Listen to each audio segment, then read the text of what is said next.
അതെ അതെ, ചണ്ഡിക യാഗം, ശത്രു സംഹാര പൂജ, ഈ പേരുകൾ നമ്മൾ കേൾക്കുന്ന സമയത്ത് ശത്രു സംഹാര പൂജ എന്ന് പറയുമ്പോൾ പെട്ടെന്ന് നമ്മുടെ മനസ്സിലേക്ക് ഓടിയെത്തുന്നത്, എല്ലാവർക്കും അല്ല, ചിലർക്ക് ഇതിനെക്കുറിച്ച് വ്യക്തമായ ധാരണയുണ്ട്, എന്നാലും സാധാരണക്കാരായ പലരുടെയും മനസ്സിലേക്ക് ഓടിയെത്തുന്നത് എൻ്റെ ശത്രുക്കളെയൊക്കെ ഒന്ന് നശിപ്പിക്കാം, അതുകൊണ്ട് ശത്രു സംഹാര പൂജയ്ക്ക് കൊടുക്കാം എന്നുള്ളതാണ്.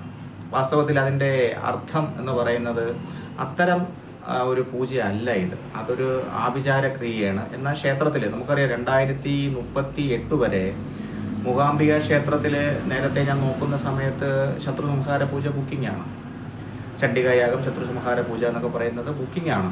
അപ്പോൾ ഇതിൻ്റെയൊക്കെ യാഥാർത്ഥ്യം എന്താണെന്ന് വെച്ചാൽ വാസ്തവത്തിൽ അത് പലർക്കും അറിയില്ല. ഇപ്പോൾ ഒരു യാത്രയിൽ, മൂകാംബിക യാത്രയിൽ ഒരു ഡോക്ടർ, പ്രാക്ടീസ് ചെയ്യുന്ന ഡോക്ടർ ഉണ്ടായിരുന്നു. അദ്ദേഹം സ്ഥിരമായി മൂകാംബികയിലൊക്കെ പോകാറുണ്ട്. സൗവർണിയെക്കുറിച്ചും അതുപോലെ അഗ്നിതീർത്ഥത്തെക്കുറിച്ചും പ്രജാതിരി മലയെക്കുറിച്ചും ദേവിയുടെ മറ്റു കാര്യങ്ങളെക്കുറിച്ചൊക്കെ ഇങ്ങനെ സംസാരിച്ചുകൊണ്ട് പോകുന്ന വഴിയിൽ പറഞ്ഞു, ശത്രു സംഹാര പൂജ അതൊരു വല്ലാത്തൊരു സംഗതിയാണ്, ശത്രുവിനെ നശിപ്പിക്കുവാൻ വേണ്ടി പൂജ നടത്തിയാൽ പോകുമെന്നൊക്കെ പറയുന്നുണ്ട്.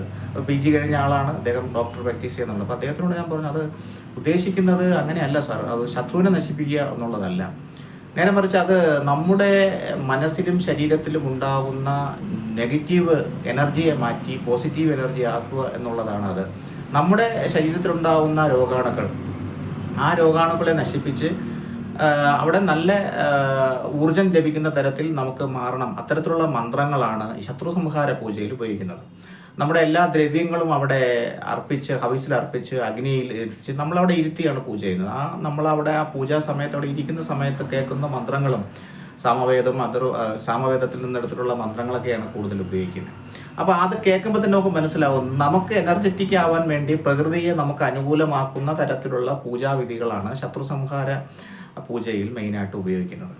അത് നമ്മുടെ അവിടുത്തെ ബ്രാഹ്മണ ശ്രേഷ്ഠന്മാരെയൊക്കെ പറയുന്ന മന്ത്രങ്ങൾ കേൾക്കുമ്പോഴും അവർ ഹവിസ് അർപ്പിക്കുമ്പോഴും നമ്മൾ കൊടുത്ത സാധന സാമഗ്രികൾ അവിടെ ഈ അഗ്നിയിൽ അർപ്പിക്കുമ്പോഴൊക്കെ നമുക്ക് വളരെ വ്യക്തമായിട്ട് മനസ്സിലാവും നമ്മൾ എനർജറ്റിക് ആവാൻ വേണ്ടിയിട്ടാണ്. അല്ലാതെ നമുക്കെതിരെയുള്ള ശത്രുക്കൾ ജീവിതത്തിൽ സ്വാഭാവികമാണ്. ശത്രുക്കളും മിത്രങ്ങളും നമുക്കുണ്ടാവും, അത് വരും പോവും, അതൊക്കെ കർമ്മങ്ങളാണ്. കാലാകാലങ്ങളിൽ വരുന്ന ശത്രുക്കളും കാലാകാലങ്ങളിൽ പോകുന്ന ശത്രുക്കളും ഉണ്ടാവും, അതൊക്കെ നമ്മുടെ ജീവിതത്തിൻ്റെ ഭാഗമാണ്.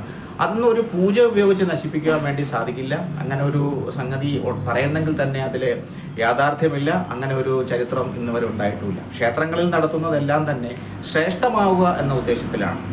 ശത്രു സംഹാര പൂജ ആയിരുന്നാലും ശത്രു സംഹാര അർച്ചന ആയിരുന്നാലും ഒക്കെ നമുക്ക് എനർജറ്റിക് ആവാൻ വേണ്ടി, നമ്മുടെ ശരീരവും മനസ്സും നമ്മുടെ ജീവിതവും എനർജറ്റിക് ആവാൻ വേണ്ടി മാത്രമാണ് അത് ഉദ്ദേശിക്കുന്നത്.